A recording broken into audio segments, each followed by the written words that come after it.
कथित पादरी अंकुर के पास हर मर्ज की दवा है, ऐसा वो दावा करते हैं। अब इन दावों की सच्चाई परखने से पहले पादरी अंकुर के कथित चमत्कारों की एक झलक भी आपको दिखाते हैं। हालेलुया।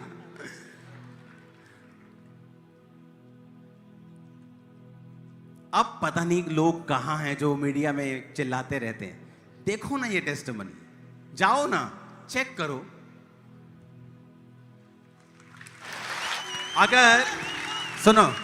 अगर मुझे किसी ने मीडिया पर बुलाना है, दुनिया का सबसे बड़ा चैनल ले आओ, मैं जाऊंगा।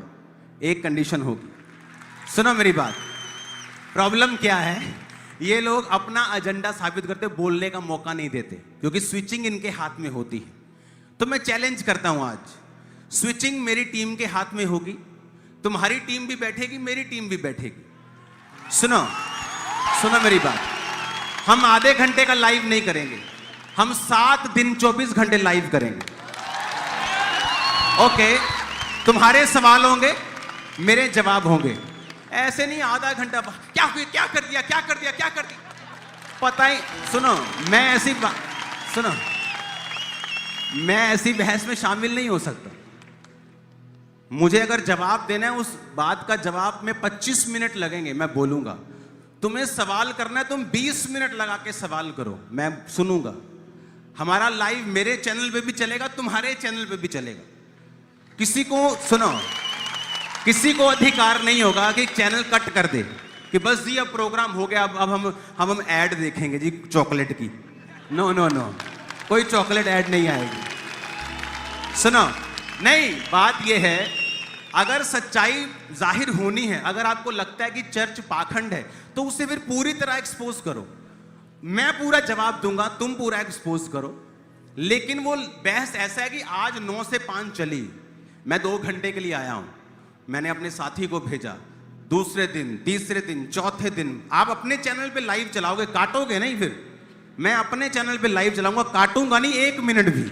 देख लेते हैं, चलो आ जाओ। आप जस्ट आधे घंटे के लिए किसी नाम, वो जो होते हैं ना, जैसे नाम के होते लोग, नाम का क्रिश्चियन, वो नाम का हिंदू होता है लेकिन सारी बातें हिंदू के खिलाफ करता है। नाम का मुसलमान होता है लेकिन सारी बातें मुसलमानों के खिलाफ करता है। ऐसे नाम के क्रिश्चियन भी होते हैं जो सारी बातें पास्टर से खिलाफ करते हैं। तो वो ABCD नर्सरी वाली छोड़ के मैं मिनिस्ट्री में आया हूं। मैं भी तुम्हारे जैसा ही था। ओके, वो जो नर्सरी वाली गेम्स होती है ना, वो अपने पास रखो। वो गेम्स हमने खेली हैं, छोड़ी हैं, परमेश्वर में आए तभी। अगर किसी को सच्चाई जाननी है, आ जाओ, लेकिन लगातार लाइव चलेगा, कोई काटेगा नहीं उसको। और सुनो, लाइव चलेगा, एडिटिंग नहीं होगी फिर उसमें, लाइव चलेगा, लाइव, ऐसे जैसे अब लाइव चल रहा है। आ जाओ, अगर है तो हिम्मत तो है, आ जाओ, देख लेते हैं, आ जाओ। मैं ऐसी गवाहियां खड़ी करूंगा जो उन्हीं के लोग होंगे, मैं आपको बता रहा हूं। जाओ चेक करो और देखो, करो चेक। लेकिन आप आधे घंटे के लिए बुलाकर वो 4 लोगों को बिठाकर सिर्फ 2 मिनट देंगे, तो 2 मिनट में तो मेरा इंजन गर्म भी नहीं होगा। और डीजल इंजन होता है ना, पहले उन्होंने 5-10 मिनट उन्होंने गर्म कर दे सवेरे कि चलाना आज। मैंने कभी 1 घंटे की मीटिंग नहीं की होगी। आए आधा घंटे का सरमन, 15 मिनट ये 15, मेरा तो 1 घंटे में इंजन गर्म होता है कि अभी तो गर्म हो रहा है, अभी तो चलेगा। हालेलुया। अगर तो सच्चाई जाननी है, अगर तो दुनिया के सामने सच्चाई रखनी है ना, मैं आपके साथ हूं। फिर मैं बताता हूं किस तरह से रखनी चाहिए सच्चाई। कि एक बंदा अगर गवाही दे रहा है, हम आज इस भाई की मान लो गवाही देते हैं, कल चैनल वाले जाएं, इस गवाही को वेरीफाई करें कि ये झूठ बोल रहा है, उसको धमकाएं कि अगर तू झूठ बोल रहा है, तेरे पीछे हम फलाने डिपार्टमेंट को लगा के तुझे जेल में डाल देंगे। उसको डराएं भी, फिर देखें कि क्या वो सच बोल रहा है कि झूठ बोल रहा है। तो कम से कम 10-15 दिन तो लगेंगे, नहीं लगेंगे? मेरी बात को समझ रहे कि नहीं? तभी लोगों को सच्चाई मालूम होगी कि एक्चुअल में क्या है। आप सिर्फ 15 मिनट के लिए चाहते हो कि मैं फोन पे डिडी डू डू करें, आप ये डिडी करें, वो मुझसे नहीं, वो ड्रामा नहीं होगा। हालेलुया।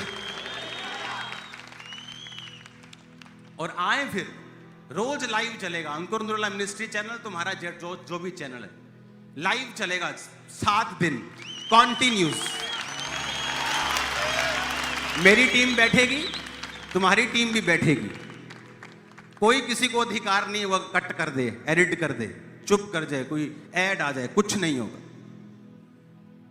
देखो फिर मजा आता। देखो ये गवाहियां क्या सबूत नहीं है? कौन है ये लोग? ये वो लोग हैं जो परमेश्वर को नहीं जानते थे, परमेश्वर में आने से पहले अच्छी गवर्नमेंट पोजीशंस के ऊपर है। कोई डॉक्टर है, कोई टीचर है, कोई बायोलॉजी में है, और आगे टेस्टिमनीज दे रहे हैं कि इस तरह से परमेश्वर ने मुझे छुआ।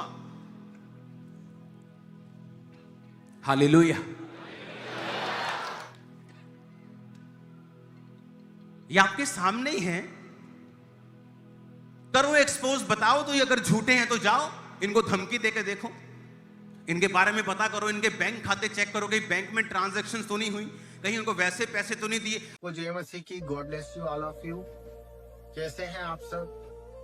आशा करता हूँ परमेश्वर के वचन और प्रार्थना दुआओं में और एक दूसरे के प्रेम में बने होंगे। तो दोस्तों, भाइयों और बहनों, मैं आज आपके लिए एक ऐसा विषय लेकर आया हूँ जिस विषय के बारे में हम आपको उस वचन के द्वारा आपको समझाना चाहते हैं, जिस वचन से आप अपने मन का बोझ, अपनी सारी चिंताएं, अपनी हर एक बात को परमेश्वर के चरणों में सौंप सकते हैं। और परमेश्वर आपसे क्या कहता है ये आपको इस वचन के द्वारा पता पड़ेगा। तो दोस्तों, आज बहुत से लोग ऐसे हैं जो परमेश्वर के करीब तो हैं, पर परमेश्वर के वचन को पढ़ते भी हैं और चर्च भी जाते हैं, सब कुछ करने के बाद भी उन्हें परमेश्वर के बातों का जवाब का अर्थ नहीं मिलता। जैसे आप देखते हैं, परमेश्वर ने हमेशा दृष्टांतों में ही बात की है। हम देखते आ रहे हैं कि परमेश्वर ने जब जब हमें कुछ समझाया है या बाइबल के द्वारा हमें एग्जाम्पल दिए हैं, तो उसके अंदर परमेश्वर हमें उन तरह से बताता है ताकि हम समझे और कोई ना समझे। इसका मतलब ये है कि हमें सबसे पहले हमारे लर्निंग के ऊपर फोकस करना होगा, हमारे समझने के ऊपर फोकस करना होगा, क्योंकि परमेश्वर हमसे कई दफा बात करता है, पर हम ये सोचते हैं कि परमेश्वर हमसे नहीं परंतु सबसे बात करता है और हमारे तरफ नहीं देख रहा परंतु सबके तरफ उसका ध्यान है। तो ऐसा क्यों होता है कि हम बाइबल भी पढ़ रहे हैं, वचन भी पढ़ रहे हैं, पर अगर हम वचन को समझ रहे हैं और वचन पर चल रहे हैं तो हमारी दुआएं पूरी क्यों नहीं होती, हमारे काम क्यों नहीं पूरे होते? उसमें एक ही थोड़ी सी चीज है जो आप अगर सुधार सकते हैं। मैंने उस पर काम किया है, मैं उसी अनुभव से आपको बता रहा हूँ। आपके जीवन में भी आप इसे इम्प्लीमेंट करें, परमेश्वर आपको आशीष देगा और आपको बरकत देगा और आपको बहुत सारी ब्लेसिंग्स भी देगा और आपको परमेश्वर उपयोग भी करेगा। तो दोस्तों, वो वचन है 1 पतरस 5 और उसका 6 वचन। तो वचन में पढ़ने जा रहा हूँ, आप भी निकाल सकते हैं अपने बाइबल में और उसे पढ़े। उसमें लिखा है 1 पतरस 5:6 में, इसलिए परमेश्वर के बलवंत हाथ के नीचे दीनता से रहो जिससे वह तुम्हें उचित समय पर बढ़ाए। Praise the Lord. मेरे भाई बहनों, ये परमेश्वर का वचन हमसे क्या कहता है? इसमें 3 चीज परमेश्वर ने हमें कही है। फर्स्ट है कि इसलिए परमेश्वर के बलवंत हाथ के नीचे दीनता के साथ रहो। इसलिए परमेश्वर के बलवंत हाथ के नीचे दीनता से रहो। फ्रेंड्स, भाइयों बहनों, दीनता से रहने का मतलब है इसमें 3 चीज आपको परमेश्वर दर्शा रहा है। हम जब भी वचन पढ़ते हैं तो उन वचन में ये जरूर ध्यान देंगे परमेश्वर हमसे क्या बोलना चाह रहा है और हम क्या समझ रहे हैं। उसने कहा है बलवंत हाथ और दीनता, और उसके साथ साथ उसने कहा है कि वो आपको बढ़ाएगा। मतलब उसमें साफ साफ लिखा है बलवंत हाथ के नीचे रहो, और उसके साथ साथ परमेश्वर आपको बढ़ाना चाहता है। आपको बताना चाह रहा हूँ, इस वचन के अंदर परमेश्वर ये कह रहा है उसके बलवंत हाथ के नीचे रहो। कैसे रहो? दीनता के साथ। जब हम दीनता के साथ रहेंगे तो परमेश्वर हमें उचित समय में बढ़ाएगा। इस वचन को मेरे दोस्तों 4 से 5 बार पढ़ो।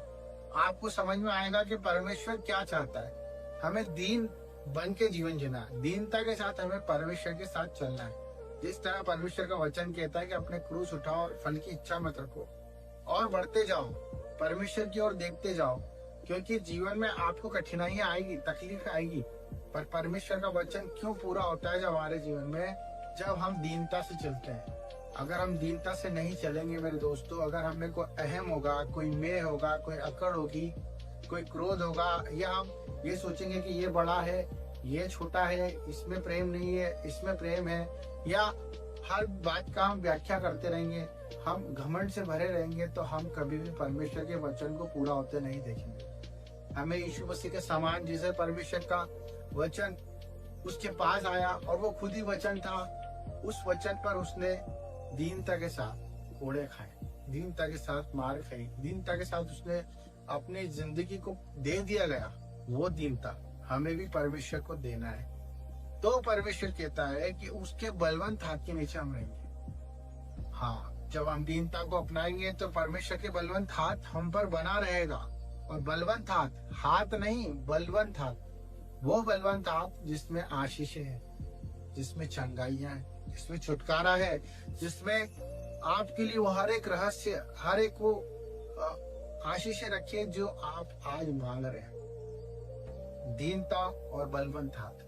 परमेश्वर क्यों आपसे ऐसा बोल रहा है? क्योंकि हम कहीं ना कहीं क्रूर होते हैं, कहीं ना कहीं हम अपनी समझ का सहारा ले लेते हैं। क्योंकि परमेश्वर का वचन एक ये भी कहता है कि तू अपनी समझ का सहारा लेना, वरन संपूर्ण मन से परमेश्वर की अधीनता में चले। ये सब क्यों कहा गया है?